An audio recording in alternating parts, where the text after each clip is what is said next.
Hello friends, welcome to my channel. ఇవాళ నేను తోటకూరతో recipe చేస్తున్నాను.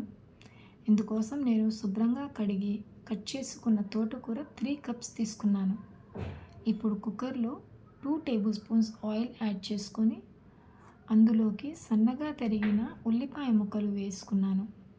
వేసుకున్న తర్వాత 2 టీ స్పూన్స్ తాలింపు గింజలు వేసుకొని బాగా కలుపుతూ ఫ్రై చేసుకోవాలి.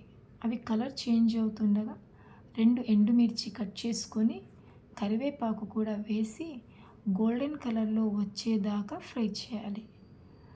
అవి గోల్డెన్ కలర్లో వచ్చిన తర్వాత అందులోకి కడిగి పెట్టుకున్న తోటకూర వేసి ఒక మీడియం సైజ్ ఉల్లిపాయ, 2 పచ్చిమిర్చి కట్ చేసుకొని వేసుకోవాలి.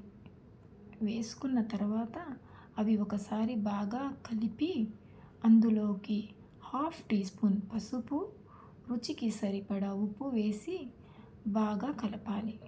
కలుపుతూ 2 లేదా 3 నిమిషాల పాటు ఉడికించాలి.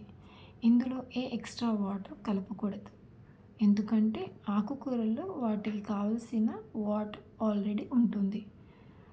ఇప్పుడు కుక్కర్కి మూత పెట్టి 2 లేదా 3 విజిల్స్ వచ్చేదాకా కుక్ చేయాలి. 2 విజిల్స్ వచ్చిన తర్వాత ప్రెషర్ రిలీజ్ చేసి కుక్కర్ని ఓపెన్ చేసి ఒకసారి బాగా కలిపి ఉప్పు ఒకసారి చెక్ చేసుకొని అందులోకి 1.5 టీ స్పూన్ కారం, దంచిన చిన్నుల్లిపాయలు వేసి పచ్చి వాసన పోయేదాకా కలుపుతూ ఫ్రై చేసుకోవాలి.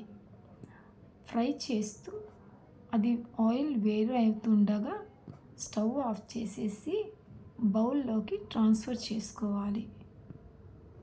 ట్రాన్స్ఫర్ చేసుకొని అది రైస్తో కానివ్వండి, చపాతీస్లో కానివ్వండి, లంచ్ బాక్స్లో కానివ్వండి, చాలా బాగుంటుంది.